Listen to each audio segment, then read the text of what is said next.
Mon nom a été changé pour protéger ma famille, ma ville aussi. Mais ce que je vais vous raconter est la vérité la plus dangereuse que j'ai jamais partagée.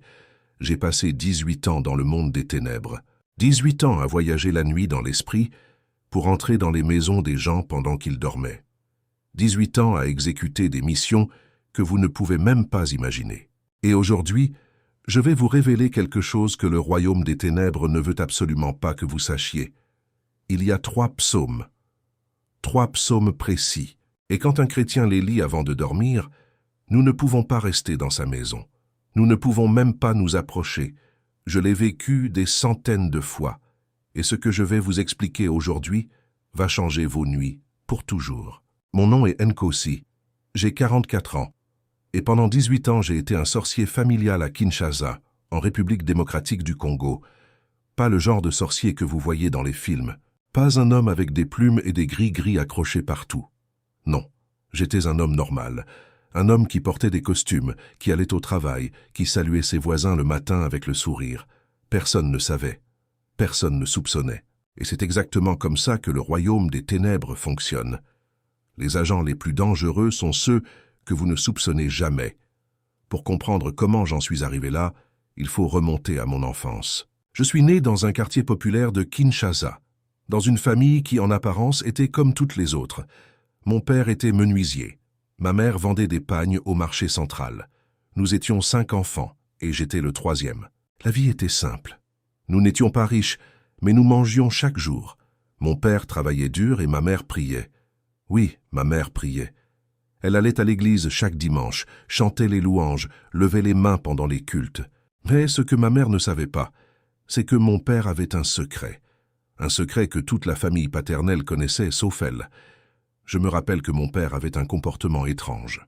Certains soirs, il refusait de manger ce que ma mère avait cuisiné. Il disait qu'il n'avait pas faim, mais il sortait et ne revenait qu'à l'aube. Ma mère pleurait en silence. Elle pensait qu'il allait voir une autre femme. Mais la réalité était bien pire qu'une simple infidélité.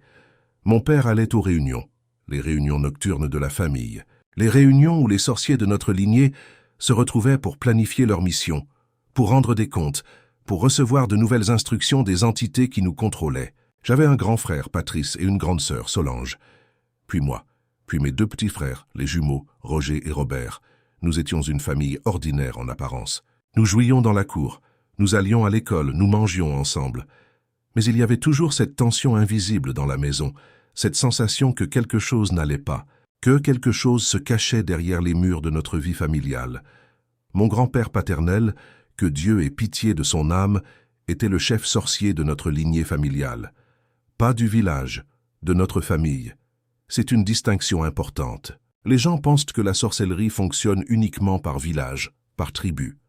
Mais il existe des lignées familiales de sorcellerie qui traversent les générations comme un héritage, comme une entreprise familiale. Mon grand-père dirigeait ce que j'appellerais aujourd'hui un réseau familial de sorciers.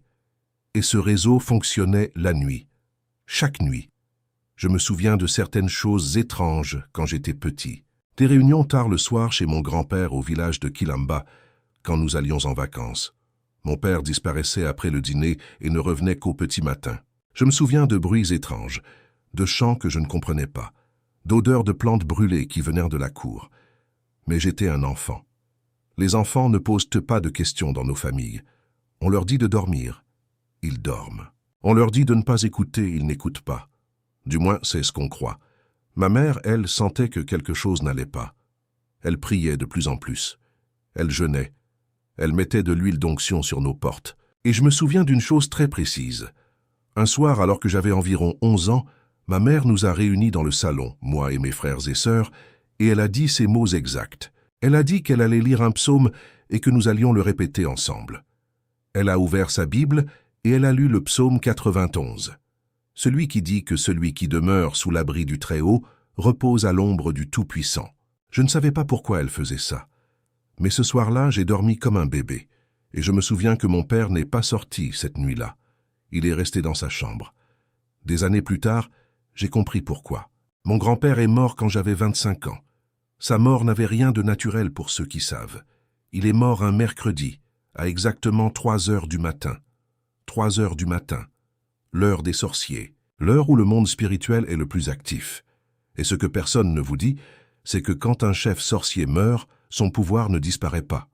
Il est transmis, automatiquement, à celui qui a été choisi. Et dans notre famille, celui qui avait été choisi, c'était moi. Je ne l'ai pas su immédiatement. La transmission ne fonctionne pas comme dans les films où quelqu'un vous touche et vous recevez un éclair de lumière. Non, c'est subtil, c'est progressif, et c'est vicieux. Quelques semaines après la mort de mon grand-père, j'ai commencé à faire des rêves, mais pas des rêves ordinaires. Des rêves où je me voyais voler, des rêves où je me retrouvais dans des endroits que je n'avais jamais visités, mais que je reconnaissais avec une précision terrifiante. Des rêves où je voyais des gens que je connaissais, dans leur maison, endormis dans leur lit, et je pouvais voir ce qu'ils rêvaient. Au début, j'ai cru que c'était juste des cauchemars. J'ai essayé de les ignorer, mais les rêves devenaient de plus en plus réels. Et puis, un matin, quelque chose s'est produit qui a changé ma vie pour toujours. Je me suis réveillé avec de la terre rouge sous mes ongles. De la terre rouge, comme la terre du village de Kilamba. Mais j'étais à Kinshasa dans mon appartement au 3e étage. Il n'y avait pas de terre rouge dans mon appartement, et pourtant, elle était là, sous mes ongles, dans mes cheveux, sur mes pieds. Ce jour-là, j'ai appelé mon oncle paternel, le frère cadet de mon père. Mon père était déjà décédé à ce moment-là, emporté par une maladie que les médecins n'avaient jamais réussi à identifier. Mon oncle m'a écouté en silence, et quand j'ai terminé, il a simplement dit que c'était normal, que grand-père m'avait choisi, que le pouvoir avait été transmis, que maintenant, je devais apprendre à l'utiliser. J'ai protesté. J'ai dit que je ne voulais pas de ça. J'ai dit que j'étais chrétien, que j'allais à l'église. Mon oncle a ri. Il a dit que mon père aussi allait à l'église, que grand-père aussi allait à l'église, que la moitié de la famille allait à l'église, que ça ne changeait rien, que le pouvoir ne demandait pas la permission, qu'il était dans mon sang. Les semaines suivantes, mon oncle m'a initié. Pas dans une forêt sombre, pas dans un temple caché. Non. Il m'a initié dans le salon de sa maison à Kinshasa, autour d'une table, comme si nous prenions le thé. Il m'a expliqué les règles, les réunions nocturnes, les voyages dans l'esprit, les missions, les assemblées familiales qui se tenaient chaque nuit dans le monde spirituel. Il m'a dit que notre famille avait des territoires, des quartiers entiers de Kinshasa où nous opérions, des familles que nous surveillions depuis des générations. Il m'a aussi expliqué les hiérarchies. Dans le monde de la sorcellerie familiale, tout est organisé comme une armée. Il y a les chefs, ceux qui donnent les ordres. Il y a les agents, ceux qui exécutent les missions. Il y a les guetteurs, ceux qui surveillent les cibles. Et il y a les novices, ceux qui apprennent encore. J'étais un novice. Mais mon oncle m'a dit que je ne le resterais pas longtemps, parce que le sang de mon grand-père me donnait un avantage que les autres n'avaient pas. Un accès direct au monde spirituel, une capacité naturelle à voyager, une puissance innée que certains sorciers mettent des années à développer. Mon oncle m'a aussi enseigné les interdits. Il m'a dit qu'il y avait des maisons où il ne fallait jamais aller, des maisons protégées. Il m'a dit de les reconnaître par la lumière qui les entourait dans le monde spirituel. Il m'a dit que si je voyais cette lumière, je devais faire demi-tour immédiatement. Ne pas insister, ne pas tester, parce que cette lumière pouvait brûler un sorcier aussi sûrement que le feu brûle le papier. J'ai pensé à l'époque que mon oncle exagérait, que rien ne pouvait être aussi puissant. Des années plus tard, j'ai compris qu'il sous-estimait même la réalité. Et c'est là que j'ai compris quelque chose de terrifiant. Mon oncle m'a dit que notre mission principale, la mission que notre famille exécutait depuis 3 générations, c'était de pénétrer les maisons la nuit pour affecter les gens pendant leur sommeil. Il m'a expliqué comment ça fonctionnait. Le monde spirituel, m'a-t-il dit, est superposé au monde physique. Quand les gens dorment, leur esprit est vulnérable. Et un sorcier expérimenté peut voyager dans l'esprit, entrer dans une maison, et faire des choses que la personne ne comprendra jamais. Nous pouvions déposer des affectations, des blocages, des maladies, des malédictions. Nous pouvions manipuler les rêves. Nous pouvions créer des paralysies nocturnes. Nous pouvions même voler des choses dans le monde spirituel qui avaient des conséquences directes dans le monde physique. La première nuit où j'ai voyagé consciemment, je ne l'oublierai jamais. Mon oncle m'avait dit de me coucher à 22 heures, de fermer les yeux et de répéter une incantation 3 fois. Je l'ai fait. Et soudainement, je me suis retrouvé debout dans ma chambre. Mais mon corps était encore allongé sur le lit. Je me voyais dormir. C'était la sensation la plus étrange que j'ai jamais éprouvée. j'étais séparé de mon corps. Et j'étais libre de me déplacer. Le monde spirituel ressemble au monde physique, mais en même temps, il est radicalement différent. Les couleurs ne sont pas les mêmes, l'air n'est pas le même, le temps ne fonctionne pas de la même manière. Ce qui semble durer des heures dans le monde spirituel peut ne correspondre qu'à quelques minutes dans le monde physique. Et tout est plus intense, les sons sont plus aigus, les émotions sont plus puissantes, la peur est plus terrifiante, et le pouvoir est plus enivrant. Mon oncle était là, dans le monde spirituel, attendant à côté de moi. Il m'a pris par la main comme on prend un enfant et il m'a montré comment voler, comment traverser les murs, comment entrer dans les maisons. Cette première nuit, il m'a emmené visiter 3 maisons dans notre quartier, 3 familles endormies. Et dans chaque maison, il m'a montré ce qu'il faisait. Dans la première maison, il a déposé quelque chose sur la tête d'un homme endormi. Il m'a dit que cet homme allait commencer à avoir des migraines terribles que les médecins ne pourraient jamais expliquer. Dans la deuxième maison, il a touché le ventre d'une femme enceinte et a murmuré quelque chose. Il m'a dit que cette grossesse allait connaître des complications.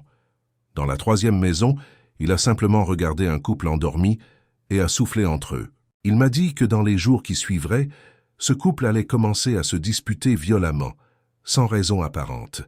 Je suis rentré dans mon corps ce matin-là, tremblant, couvert de sueur froide, horrifié par ce que j'avais vu. Mais aussi, et c'est ce qui me terrifiait le plus, fasciné, le pouvoir que j'avais ressenti était indescriptible. La capacité de se déplacer librement, de voir ce que personne ne voit, de toucher ce que personne ne touche, c'était enivrant. Et c'est exactement comme ça que le piège fonctionne. Le pouvoir est la drogue la plus puissante qui existe. Les mois suivants, j'ai appris vite, trop vite. Mon oncle disait que j'avais un don naturel, que le sang de grand-père coulait fort en moi. Je suis devenu un des agents les plus efficaces de notre réseau familial. Chaque nuit, je voyageais. Chaque nuit, j'entrais dans des maisons. Chaque nuit, j'exécutais des missions. Parfois, c'étaient des missions de la famille. Des vengeances contre des gens qui avaient offensé un membre du clan. Des blocages financiers contre des concurrents de nos commerces. Des attaques contre des femmes qui avaient refusé de se marier avec quelqu'un de la famille. Parfois, c'étaient des missions que des gens nous payaient pour exécuter. Oui, je ne mentionnerai pas de chiffres, mais des gens venaient voir mon oncle et demandaient des services. Et nous exécutions ces services la nuit.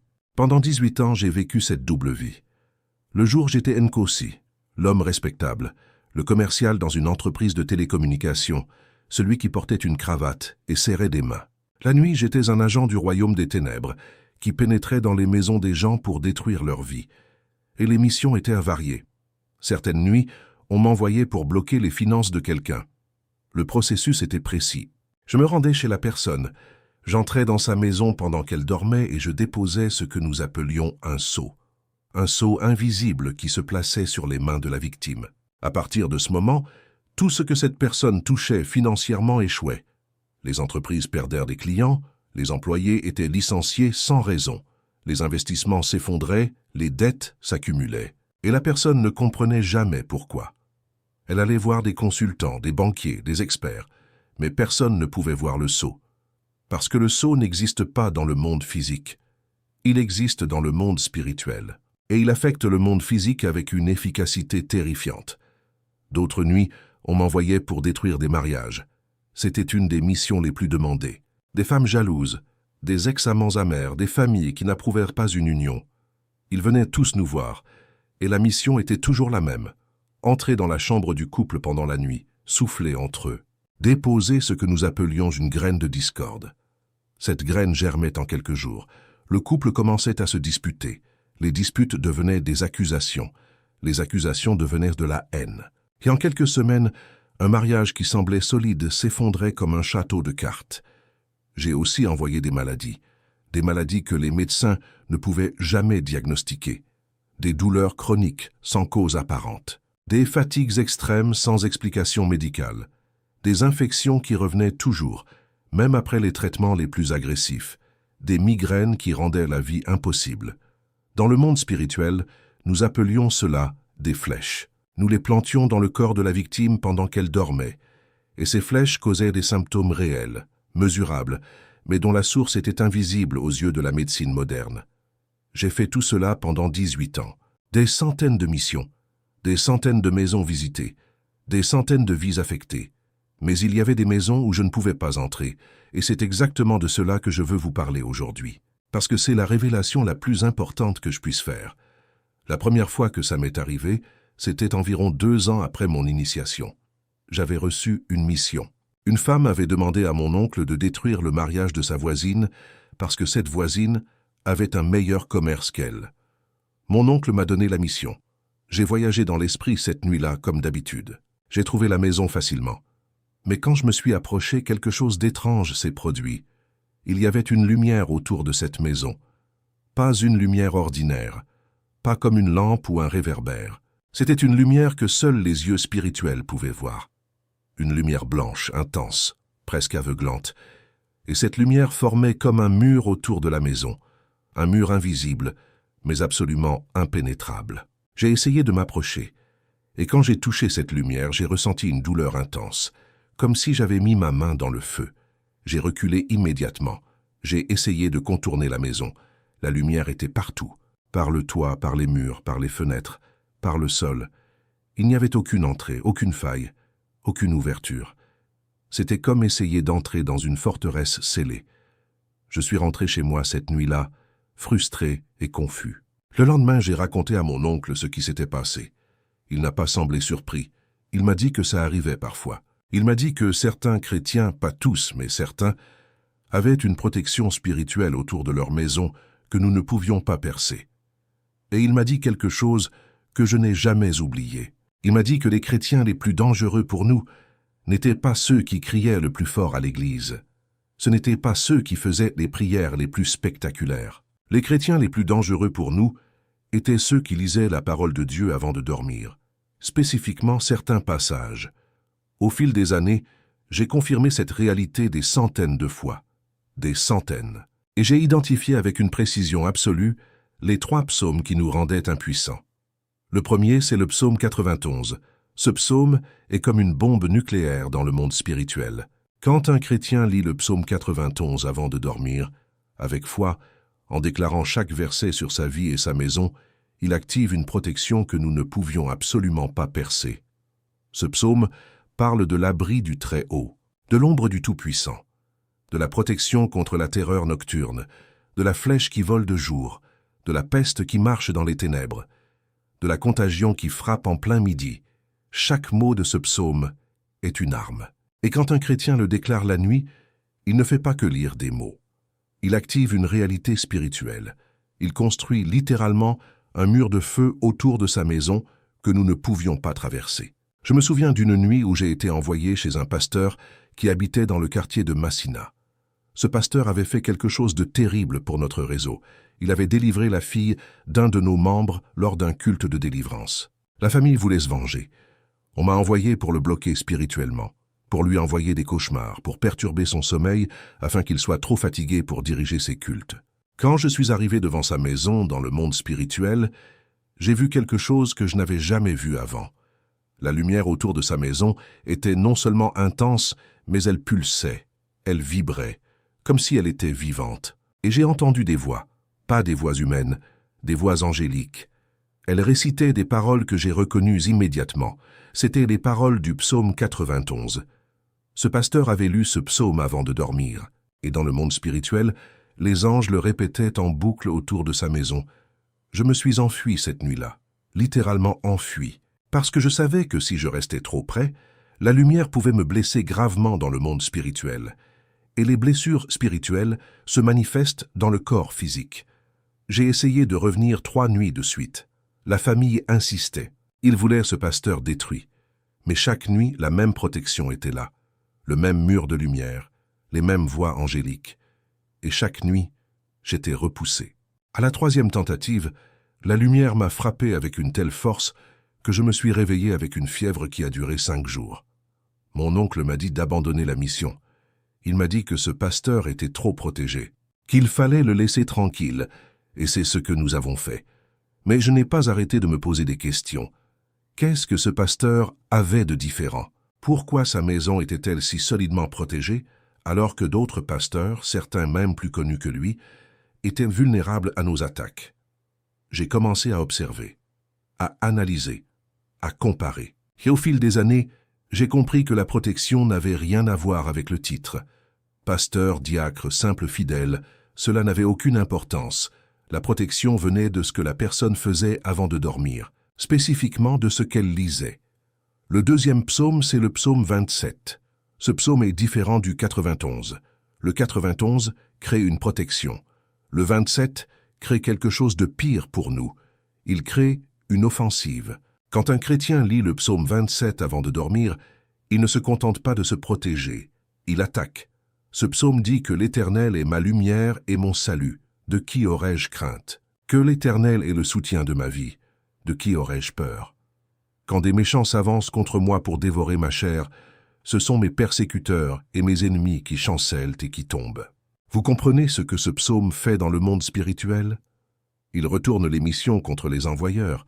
J'ai vu cela se produire. J'ai été envoyé chez des gens qui lisaient ce psaume, et non seulement je ne pouvais pas entrer, mais j'ai été repoussé avec une telle violence que je me suis réveillé le lendemain matin avec des douleurs dans tout le corps. Une fois, j'ai été envoyé chez une famille dans le quartier de Ngaliema. Le père de famille, un simple diacre, lisait le psaume 27 chaque soir avec sa femme et ses enfants. Quand je me suis approché de sa maison, la lumière m'a frappé, physiquement frappé.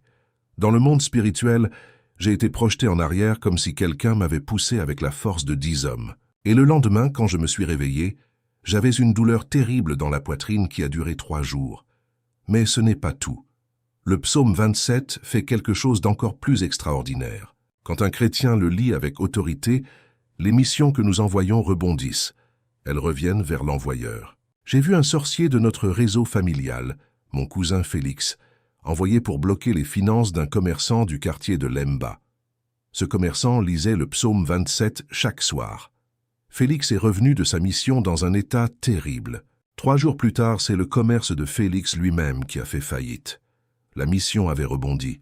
L'affectation destinée au commerçant s'était retournée contre celui qui l'avait envoyé. Félix n'a jamais récupéré financièrement. Et dans les assemblées nocturnes, il est devenu un exemple de ce qui arrive quand on attaque quelqu'un qui est protégé par le psaume 27. Je dois être honnête avec vous. Cette capacité du psaume 27 à retourner les missions est la chose que les sorciers craignent le plus. Plus que la protection du psaume 91. Plus que la veille du psaume 121. Parce que la protection arrête la mission. La veille empêche l'approche. Mais le psaume 27 punit l'attaquant. Et dans le monde de la sorcellerie, personne ne veut être puni. Personne ne veut subir ce qu'il envoie aux autres. Le 3e psaume est le psaume 121. Ce psaume est le plus sous-estimé des 3, mais dans le monde spirituel, il est peut-être le plus puissant de tous. Parce que le psaume 121 fait quelque chose que les 2 autres ne font pas. Il active une veille permanente. Ce psaume dit que celui qui garde Israël ne sommeille ni ne dort. Quand un chrétien lit ce psaume avant de dormir, il active le gardien qui ne dort jamais. Et je peux vous dire, par 18 ans d'expérience, que quand le gardien est activé, il n'y a rien, absolument rien, qu'un sorcier puisse faire. Laissez-moi vous expliquer ce que cela signifie concrètement dans le monde spirituel. Quand nous, les sorciers, voyagions la nuit pour exécuter nos missions, nous étions invisibles aux yeux des humains endormis. Mais nous n'étions pas invisibles aux yeux du monde spirituel. Il y avait des entités qui nous voyaient, des anges qui patrouillaient. Mais ces anges ne pouvaient intervenir que si le chrétien leur avait donné l'autorité d'intervenir. Et cette autorité est donnée par la prière, par la lecture de la parole, par la déclaration des psaumes. Le psaume 121 est unique parce qu'il active spécifiquement un gardien personnel, pas un ange qui passe de temps en temps. Un gardien qui reste, qui se tient à la porte, qui ne bouge pas, qui ne dort pas, qui ne se fatigue pas. Et ce gardien a une vision parfaite du monde spirituel.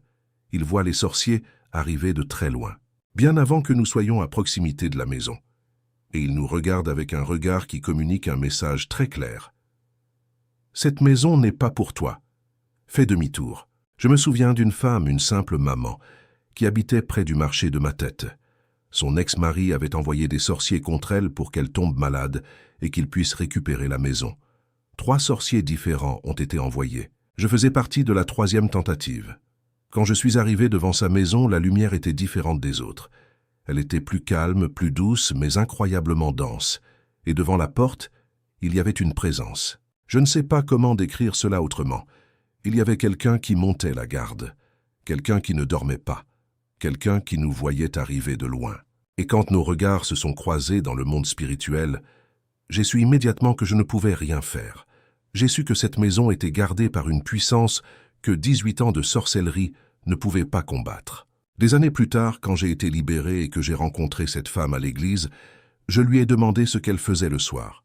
Elle m'a dit qu'elle lisait le psaume 121 avec ses enfants avant de dormir, chaque soir, sans exception. Elle ne savait même pas que des sorciers avaient été envoyés contre elle. Elle ne savait pas que sa maison avait été attaquée. Elle faisait simplement ce que le Saint-Esprit avait mis sur son cœur, lire ce psaume. Et ce psaume avait construit une forteresse autour de sa maison. Maintenant, si vous avez ressenti des attaques nocturnes, si vous vous réveillez à 3 heures du matin en sueur, si vous avez des cauchemars récurrents, si vous sentez des présences dans votre chambre la nuit, si vos nuits sont un champ de bataille, je vous invite à participer dès maintenant à une action puissante. Écrivez dans les commentaires « Au nom de Jésus, je brise toute affectation qui m'attaque pendant mon sommeil et je déclare ma maison territoire interdit aux forces des ténèbres. » Ne manquez pas cette étape. Participer à une déclaration publique est puissant. Lorsque vous nommez la mission et la brisez avec d'autres croyants, vous menez un combat spirituel. Et je peux vous dire par expérience que lorsque des centaines de croyants participent et proclament ensemble la victoire, les missions sont brisées. Alors participez maintenant. Écrivez « Au nom de Jésus, je brise toute affectation qui m'attaque pendant mon sommeil et je déclare ma maison territoire interdit aux forces des ténèbres. » C'est pourquoi je souhaite vous parler du détruire les affectations, le protocole de délivrance de 21 jours. Il s'agit d'un système complet conçu pour identifier et fermer toutes les portes spirituelles de votre vie. Ce sont 21 jours de prière ciblée, 21 jours de déclaration stratégique et 21 jours de délivrance systématique des 7 principales attaques dont étaient le plus souvent victimes les chrétiens lorsque j'étais plongé dans les ténèbres. Ce protocole a été développé par des croyants qui comprennent le combat spirituel au plus profond de leur être.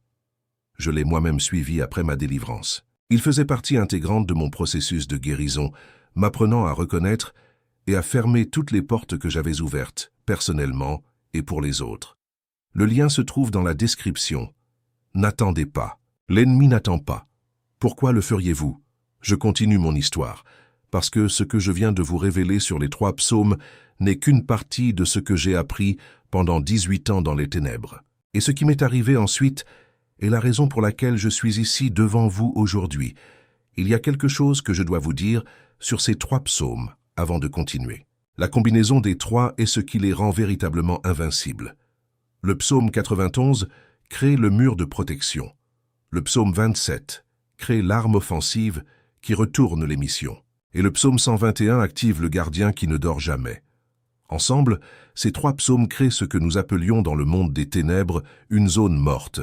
Une zone morte, c'est un endroit où aucun sorcier ne peut opérer. Aucune mission ne peut être exécutée. Aucune affectation ne peut être déposée. C'est comme si cette maison n'existait pas dans le monde spirituel. Nous passions devant et nous ne pouvions même pas la voir clairement. Elle était enveloppée dans une lumière tellement dense que nos yeux spirituels ne pouvaient pas la percer. J'ai rencontré des sorciers d'autres familles, d'autres villes, d'autres pays, dans les grandes assemblées régionales qui se tenaient certaines nuits, et tous confirmaient la même chose. Quand les 3 psaumes sont lus ensemble, par un chrétien qui a la foi, la maison devient impénétrable. Un sorcier du Cameroun m'a raconté qu'il avait été envoyé chez un pasteur qui lisait ces 3 psaumes chaque soir. Il m'a dit qu'il avait tenté pendant 6 mois, chaque nuit, sans succès. 6 mois, chaque nuit, et chaque nuit, il était repoussé. Finalement, les entités qui le contrôlaient ont abandonné cette cible et l'ont envoyé ailleurs. Parce que même les démons reconnaissent quand une protection est plus forte qu'eux. Pendant des années, j'ai continué mes missions nocturnes. Je suis devenu un des meilleurs agents de notre réseau familial. Mon oncle était fier de moi. La famille me respectait. Dans les assemblées nocturnes, j'avais un statut élevé. On me confiait les missions les plus délicates, les cibles les plus protégées, les cas les plus difficiles. Et chaque fois que je revenais avec succès, mon statut grandissait. Mais au fil des années, quelque chose a changé en moi. Pas ma conscience, non. La sorcellerie avait tué ma conscience très tôt. Ce qui a changé, c'est que j'ai commencé à voir les conséquences de mes actions dans le monde physique. Quand vous envoyez une affectation dans le monde spirituel, vous ne voyez pas immédiatement ce qui se passe dans le monde physique. Mais quand vous vivez dans la même ville que vos victimes, quand vous les croisez au marché, quand vous entendez parler de leur malheur par les voisins, vous ne pouvez pas échapper à la réalité de ce que vous avez fait. Je me souviens d'un homme, un commerçant du quartier de Bandal, contre qui j'avais été envoyé pour bloquer ses finances. 3 mois après ma mission, je l'ai croisé au marché. Il avait vieilli de 10 ans. Ses vêtements étaient usés. Son regard était éteint. Il vendait des oranges au bord de la route, lui qui possédait autrefois 3 magasins et employait une dizaine de personnes. Et quand nos regards se sont croisés, j'ai senti quelque chose que je n'avais pas senti depuis longtemps. De la honte. Une honte profonde qui m'a brûlé de l'intérieur. Je me souviens aussi d'une famille que nous avions ciblée pour diviser. Le mari et la femme, qui étaient ensemble depuis 15 ans, ont divorcé en 6 mois après notre mission. Leurs enfants ont été séparés. La femme est retournée au village. Le mari a sombré dans l'alcool. Et tout ça parce que quelqu'un avait payé notre famille pour détruire ce mariage. Quelqu'un qui était jaloux de leur bonheur. Ces images s'accumulaient dans ma mémoire. Et même si ma conscience était éteinte, mon esprit, celui que Dieu avait créé, enregistrait tout. Il attendait le bon moment pour me montrer l'horreur de ce que j'étais devenu. Mais il y avait un prix à payer pour tout ce pouvoir. Un prix que personne ne vous dit quand vous entrez dans ce monde. D'abord, mes relations se sont détruites. Ma femme, une femme que j'aimais sincèrement, a commencé à sentir que quelque chose n'allait pas. Elle ne pouvait pas mettre le doigt dessus, mais elle sentait une distance, un froid. Quelque chose de sombre autour de moi. Nous nous disputions de plus en plus. Pour rien, pour des raisons absurdes. Un plat pas assez chaud, une chemise pas repassée correctement. Des arguments ridicules qui devenaient des guerres, et je savais pourquoi. La sorcellerie détruit l'amour. Quand vous passez vos nuits à détruire les mariages des autres, votre propre mariage pourrit de l'intérieur. C'est une loi spirituelle que j'ai apprise à mes dépens. Elle me demandait parfois pourquoi je me levais la nuit. Pourquoi je marchais dans l'appartement à 3 heures du matin? Pourquoi mes yeux étaient parfois rouges le matin, comme si je n'avais pas dormi? Je mentais. Je disais que j'avais des insomnies, que le stress du travail me tenait éveillé. Elle faisait semblant de me croire. Mais les femmes sentent les choses, surtout les femmes qui prient. Et ma femme priait. Pas autant que ma mère, mais elle priait. Et ces prières créaient une tension dans notre maison que ni elle ni moi ne comprenions à l'époque. C'était la lumière et les ténèbres qui cohabitaient sous le même toit, et cette cohabitation ne pouvait pas durer. Ensuite, ma santé a commencé à se dégrader. Les voyages nocturnes épuisent le corps. Chaque nuit passée dans le monde spirituel est une nuit où votre corps ne se repose pas vraiment. Je dormais, mais ne me reposais jamais. J'avais des maux de tête constants, des douleurs musculaires inexplicables, des moments de confusion mentale en plein jour. Des médecins m'ont fait passer tous les examens possibles. Rien. Tout était normal sur le papier. Mais moi je savais que rien n'était normal. Et puis il y avait les cauchemars. Oui, un sorcier peut avoir des cauchemars. Parce que le monde spirituel n'est pas un endroit agréable. Il y a des hiérarchies, des entités plus puissantes que nous, des créatures que même les sorciers expérimentés craignent. Et quand vous échouez une mission, quand vous revenez les mains vides parce qu'un chrétien avait lu ses psaumes et que vous n'avez pas pu entrer, il y a des conséquences. Les entités qui nous donnaient le pouvoir exigeaient des résultats. Et quand il n'y avait pas de résultats, elles nous punissaient. J'ai été puni de nombreuses fois. Des nuits entières de torture dans le monde spirituel parce que je n'avais pas réussi à pénétrer dans une maison protégée. C'est ironique, n'est-ce pas? Le sorcier qui envoyait des cauchemars aux autres avait lui-même des cauchemars. Le sorcier qui perturbait le sommeil des autres ne pouvait plus dormir en paix lui-même. C'est la justice de Dieu. Même quand vous ne le cherchez pas, elle vous trouve. Ma vie a commencé à s'effondrer de tous les côtés autour de ma 13e année dans la sorcellerie. Ma femme m'a quitté. Elle a pris nos 2 enfants et elle est partie chez sa mère à Lubumbashi. Elle m'a dit qu'elle ne pouvait plus vivre avec un homme aussi froid, aussi distant, aussi étrange. Elle avait raison. J'étais devenu un étranger dans ma propre maison. Le jour où elle est partie, j'étais au travail. Quand je suis rentré le soir, l'appartement était vide. Ses vêtements avaient disparu. Les jouets des enfants avaient disparu. La photo de mariage accrochée dans le salon avait disparu. Il ne restait qu'un mot sur la table de la cuisine. 3 phrases. Elle disait qu'elle m'aimait encore, qu'elle ne comprenait pas ce qui m'était arrivé, qu'elle ne pouvait plus rester. J'ai lu ce mot debout dans ma cuisine et je n'ai rien ressenti. Rien.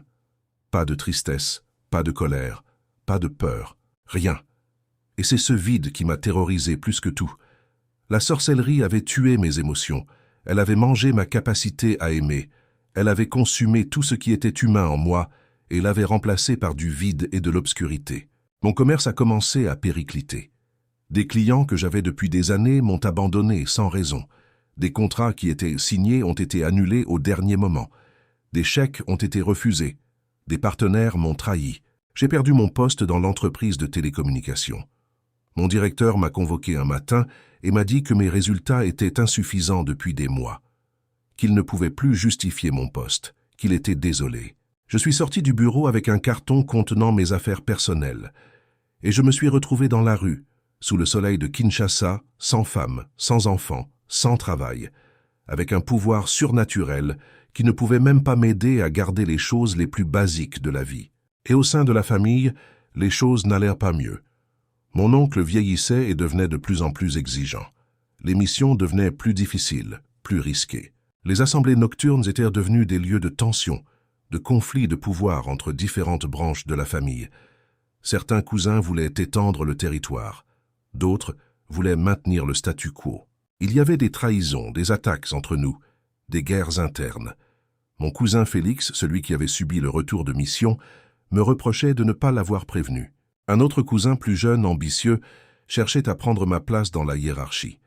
Il m'envoyait des attaques subtiles pendant les assemblées, des pics spirituels, des provocations. Le royaume des ténèbres n'est pas un endroit de paix.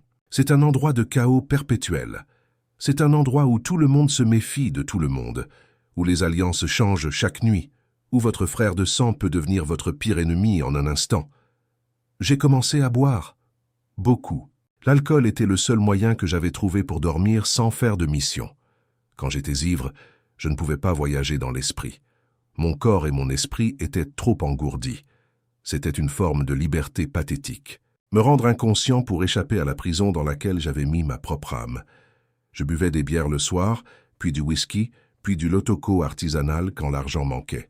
Et chaque matin, je me réveillais avec la gueule de bois, seul dans un appartement vide, avec la certitude absolue que ma vie était terminée. Un soir, alors que j'étais seul dans mon appartement vide, sans ma femme, sans mes enfants, sans joie, sans espoir, assis sur mon canapé avec une bouteille à moitié vide à côté de moi, j'ai fait quelque chose que je n'avais pas fait depuis des années.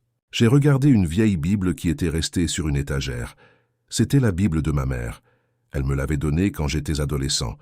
Je ne l'avais jamais ouverte depuis mon initiation, pas une seule fois, parce que les sorciers ne peuvent pas toucher la Bible sans ressentir un malaise. C'est un fait. Quand vous êtes dans les ténèbres, la parole de Dieu brûle. Mais ce soir-là, quelque chose en moi, quelque chose de profond, quelque chose qui avait survécu à 18 ans de ténèbres, m'a poussé vers cette Bible. C'était comme une voix. Pas une voix audible, une impulsion, un besoin irrésistible. Comme quand vous avez tellement soif que votre corps entier crie pour de l'eau. Mon âme criait pour la parole de Dieu, et je ne pouvais plus résister. Mes mains tremblaient quand je l'ai prise. Mon cœur battait si fort que j'avais l'impression qu'il allait exploser. Et quand je l'ai ouverte, elle s'est ouverte d'elle-même, exactement sur le psaume 91, le même psaume que ma mère lisait pour nous quand j'étais enfant. Le même psaume qui avait protégé des centaines de maisons contre moi. J'ai commencé à lire, et chaque mot était comme un marteau qui frappait les chaînes autour de mon âme. Celui qui demeure sous l'abri du Très-Haut repose à l'ombre du Tout-Puissant. Ces mots me brûlaient et me guérissaient en même temps. C'était une douleur terrible, mais une douleur libératrice. Comme quand un médecin ouvre un abcès infecté. Ça fait mal, mais le pus qui sort emmène la maladie avec lui. J'ai lu le psaume entier, puis je l'ai lu une deuxième fois, puis une troisième. Et à la troisième lecture, quelque chose a cassé, physiquement cassé. J'ai entendu un craquement dans mon esprit, comme si une chaîne en métal se brisait, et j'ai commencé à pleurer. Pas des larmes ordinaires, des larmes qui venaient de 18 ans de ténèbres, de 18 ans de péché, de 18 ans de destruction. J'ai pleuré pendant des heures, seul dans mon appartement, avec cette Bible ouverte sur mes genoux. Cette nuit-là, j'ai dormi sans voyager. Pour la première fois en 18 ans, j'ai dormi sans quitter mon corps. J'ai dormi sans mission. J'ai dormi sans assemblée nocturne. J'ai dormi comme un homme libre. Mais la libération n'était pas complète. Ce n'était que le début. Quand le royaume des ténèbres perd un agent, il ne le laisse pas partir facilement. Les jours suivants ont été les plus difficiles de ma vie. Des attaques spirituelles constantes, des voix dans ma tête qui me disaient de revenir, des menaces, des cauchemars terribles où mes ancêtres sorciers me maudissaient pour avoir trahi la lignée. Mon oncle m'a appelé, furieux. Il m'a dit que j'avais trahi le sang, que grand-père allait me punir depuis le monde des esprits, que je ne survivrais pas un mois en dehors du réseau. J'ai eu peur, une peur terrible. Mais cette Bible, cette vieille Bible de ma mère, était devenue mon encre. Chaque nuit, avant de dormir, je lisais les 3 psaumes, le 91, le 27 et le 121. Et chaque nuit, les attaques devenaient un peu moins fortes, un peu moins intenses, comme si chaque lecture ajoutait une couche supplémentaire à la forteresse autour de ma vie. Les 2 premières semaines ont été un véritable enfer. Mes cousins m'envoyaient des missions chaque nuit, des missions de représailles, des missions de punition. J'étais leur cible maintenant. Celui qui avait trahi devait être détruit. C'était la loi du réseau. Mais les 3 psaumes que je lisais chaque soir formaient exactement la même protection que j'avais vue autour de ces maisons impénétrables pendant 18 ans. J'étais de l'autre côté maintenant. J'étais celui qui était protégé. Et je pouvais sentir, dans mon esprit, les attaques rebondir contre le mur de lumière autour de ma maison. Je pouvais sentir les missions revenir vers ceux qui les envoyaient. Et chaque matin, quand je me réveillais en paix, je savais que les psaumes fonctionnaient. Pas parce que j'y croyais aveuglément, mais parce que j'avais passé 18 ans à les voir fonctionner du côté des ténèbres. Mon oncle a cessé de m'appeler après un mois. Plus tard, j'ai appris par un autre membre de la famille que les missions envoyées contre moi avaient causé des problèmes au sein du réseau, que les retours de missions avaient affecté ceux qui les avaient envoyés, que la famille avait décidé de me laisser tranquille, non pas par bonté, mais par peur. Peur de la protection qui m'entourait. Peur des psaumes qui retournaient tout contre eux. C'est la puissance de Dieu. Même ceux qui le rejettent finissent par le craindre. Une semaine après ma première lecture, j'ai trouvé une église. Pas une grande église avec des milliers de membres. Une petite église dans un garage reconverti du quartier de Ngiri-Ngiri. Le pasteur était un ancien militaire qui avait donné sa vie à Christ après la guerre. Un homme direct, sans artifice, qui priait avec l'autorité de quelqu'un qui connaît le combat. Il avait des cicatrices sur les bras et une voix qui portait comme celle d'un commandant. Mais ses yeux étaient doux, des yeux qui avaient vu l'enfer et qui avaient choisi le ciel. Quand je suis entré dans cette église, mes jambes ont tremblé. Mon corps entier résistait. Quelque chose en moi voulait partir, fuir, ne jamais revenir. C'était comme si des chaînes invisibles me tiraient vers la sortie. Chaque pas vers l'intérieur était un combat. Mais une autre partie de moi, la partie que le psaume 91 avait réveillée, m'a poussé vers l'intérieur. Il n'y avait qu'une quinzaine de personnes dans cette église. Des femmes en pagne, quelques hommes, des enfants qui jouaient dehors. Rien de spectaculaire. Mais quand la louange a commencé, j'ai senti quelque chose dans cette pièce que je n'avais jamais senti nulle part. Même dans les grandes églises où j'étais allé avant, quand j'étais encore dans les ténèbres, pour surveiller des cibles. Cette petite église avait une présence chaude, lourde, palpable, la présence de Dieu, et cette présence me brûlait autant qu'elle me guérissait. Le pasteur m'a regardé, et il a su immédiatement. Les hommes de Dieu véritables ont ce discernement. Il n'a pas eu besoin que je lui explique. Il a regardé mes yeux, et il a vu les ténèbres derrière. Il m'a dit que je portais quelque chose de lourd. Il m'a dit qu'il pouvait le voir dans mes yeux. Il m'a dit que ce quelque chose n'était pas de moi, que c'était un héritage, quelque chose qui avait été transmis. Je me suis effondré, littéralement. Mes genoux ont lâché et je me suis retrouvé par terre, le visage contre le sol de béton de ce petit garage transformé en lieu de culte. Et j'ai tout raconté. Tout. 18 ans de confession ont coulé de ma bouche comme un fleuve. Les voyages nocturnes, les maisons visitées, les affectations déposées, les vies détruites, les assemblées familiales, les maisons que je ne pouvais pas pénétrer, les 3 psaumes qui me repoussaient. Tout. J'ai parlé pendant plus d'1 heure, et pendant tout ce temps, le pasteur m'a écouté en silence, la main posée sur mon épaule, priant doucement dans une langue que je ne comprenais pas. Le pasteur a prié. Et sa prière n'était pas une prière douce et poétique. C'était une prière de guerre. Il a déclaré avec autorité que les chaînes de la sorcellerie familiale étaient brisées au nom de Jésus. Il a ordonné à chaque esprit ancestral de quitter ma vie. Il a scellé ma délivrance avec le sang de Christ. Et pendant cette prière, j'ai senti des choses quitter mon corps. Des choses que je portais depuis 26 ans. Des choses qui avaient été plantées en moi avant même que je comprenne ce qui se passait. Elles sont parties, une par une, comme des serpents qui fuient un bâtiment en feu. Je me souviens d'un moment précis pendant cette prière. Le pasteur a dit au nom de Jésus, « Je brise l'alliance avec la lignée de sorcellerie de cette famille. » Et à cet instant, j'ai vu quelque chose dans mon esprit. J'ai vu une chaîne. Une longue chaîne qui partait de moi, remontait à mon père, à mon grand-père, et encore plus loin, à des ancêtres que je ne connaissais même pas. Cette chaîne brillait d'un rouge sombre, comme du fer chauffé. Et quand le pasteur a prononcé ces mots, j'ai vu la chaîne se briser, maillon par maillon, depuis le plus ancien jusqu'à moi. Et quand le dernier maillon s'est brisé, j'ai poussé un cri que je ne contrôlais pas, un cri qui venait de mes entrailles, un cri de 18 ans de captivité. Les gens de l'église m'entouraient, ils priaient, certains pleuraient, certains chantaient. Et moi j'étais au sol, vidé de tout ce poison, tremblant comme un nouveau-né, et pleurant de gratitude pour la première fois depuis presque 2 décennies. La délivrance a duré plusieurs semaines. Le pasteur m'a accompagné chaque jour. Il m'a fait suivre un processus de guérison intérieure, de repentance, de restauration. J'ai dû demander pardon à Dieu pour chaque vie que j'avais touchée, pour chaque maison dans laquelle j'étais entré, pour chaque affectation que j'avais déposée.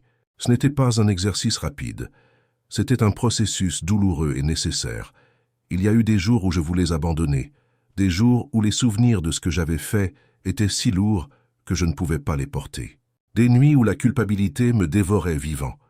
Je pensais à cette femme enceinte que mon oncle avait touchée. Je pensais à ce couple que nous avions séparé. Je pensais à cet homme dont nous avions bloqué les finances. Je pensais à toutes ces familles que j'avais visitées la nuit, à toutes ces vies que j'avais affectées, et la honte me submergeait. Mais le pasteur me disait que le sang de Jésus couvre tous les péchés, que si Dieu a pu pardonner à Paul qui persécutait les chrétiens, il pouvait me pardonner, que la repentance sincère ouvre la porte à la grâce la plus puissante. Ensuite, j'ai suivi le protocole de délivrance. 21 jours de prière ciblée, 21 jours de déclaration stratégique, 21 jours de fermeture systématique de chaque porte que j'avais ouverte dans ma vie et dans la vie des autres. Ce protocole m'a appris des choses que je ne savais pas, même avec 18 ans d'expérience dans les ténèbres. Il m'a montré comment identifier les portes ouvertes, comment les fermer, comment maintenir la protection, comment ne jamais retomber. Aujourd'hui, je suis un homme libre, complètement libre. Ma femme est revenue, pas immédiatement. Il a fallu du temps, des preuves, une transformation visible. Quand elle est venue me voir pour la première fois après 2 ans de séparation, elle m'a regardé dans les yeux et elle a vu quelque chose de différent. Elle m'a dit que mes yeux avaient changé, que le froid avait disparu, que la chaleur était revenue. Nous avons pleuré ensemble ce jour-là, pleuré pour les années perdues, pleuré pour la douleur que je lui avais causée, pleuré pour nos enfants qui avaient grandi sans leur père, mais aussi pleuré de joie. Parce que Dieu avait fait un miracle. Il avait ressuscité un mort vivant. Il avait redonné un cœur de chair à un homme qui avait un cœur de pierre. Mes enfants sont avec moi. Mon fils aîné, qui avait 8 ans quand sa mère est partie, en a maintenant 12. Ma fille avait 6 ans, elle en a 10. Il me regarde différemment maintenant. Il me regarde comme un père, pas comme un étranger qui vit sous le même toit. Et chaque soir, quand nous lisons les 3 psaumes ensemble, je vois dans leurs yeux une paix que je ne leur avais jamais donnée quand j'étais dans les ténèbres. Mon commerce a été restauré. Pas le même commerce, mais un nouveau. Un commerce béni, un commerce propre. Un commerce où je n'ai pas besoin de la sorcellerie pour réussir parce que la faveur de Dieu suffit amplement. J'ai ouvert un petit magasin de matériaux de construction dans le quartier de Lemba. Au début, c'était modeste. Quelques sacs de ciment, quelques barres de fer. Mais Dieu a béni. Les clients sont venus. Les fournisseurs m'ont fait confiance. Et aujourd'hui, ce magasin fait vivre ma famille dignement, sans pacte, sans sacrifice, sans mission nocturne. Juste la bénédiction de Dieu et le travail honnête. Et chaque soir, avant de dormir, je lis les 3 psaumes. Le psaume 91, le psaume 27, le psaume 121. Pas parce que j'ai peur, pas parce que je suis encore en danger, mais parce que je connais le pouvoir de ces paroles. Je sais ce qu'elles font dans le monde spirituel. Je l'ai vu des 2 côtés. Du côté des ténèbres, quand ces psaumes me repoussaient, et du côté de la lumière, quand ces psaumes me protègent maintenant. Je vous le dis avec toute l'autorité de quelqu'un qui a passé 18 ans à attaquer les chrétiens la nuit. Si vous lisez ces 3 psaumes avant de dormir avec foi, en les déclarant sur votre vie et votre maison, aucun sorcier ne pourra vous toucher. Aucune affectation ne pourra être déposée dans votre vie. Aucun esprit nocturne ne pourra entrer dans votre chambre. Je l'ai vécu. Je l'ai testé des centaines de fois quand j'étais dans les ténèbres. Et chaque fois, sans exception, ces 3 psaumes m'ont arrêté. Mais il ne suffit pas de les lire mécaniquement. J'ai vu des chrétiens lire des psaumes comme on lit un journal, sans foi, sans conviction, juste par habitude. Ça ne fonctionne pas. La protection ne vient pas des mots seuls. Elle vient de la foi derrière les mots.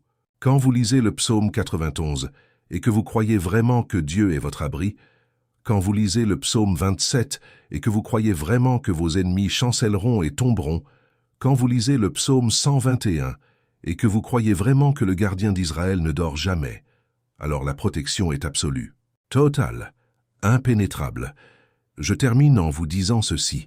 Ma mère ne savait pas qu'elle était entourée de sorciers quand elle nous faisait lire le psaume 91 quand nous étions enfants. Elle ne savait pas que son propre mari participait à des assemblées nocturnes. Elle ne savait pas que son beau-père était le chef sorcier de la famille. Mais elle suivait le Saint-Esprit. Et le Saint-Esprit la guidait vers la protection exacte dont nous avions besoin. Si elle avait continué, si elle n'avait jamais arrêté, peut-être que mon histoire aurait été différente. Peut-être que le pouvoir de mon grand-père n'aurait jamais pu me toucher. Peut-être que le piège ne se serait jamais refermé. Mais Dieu a un plan pour chaque vie, et mon plan incluait ces 18 ans de ténèbres pour que je puisse être ici aujourd'hui, devant vous, et vous dire la vérité. Aujourd'hui, je fais la même chose que ma mère faisait.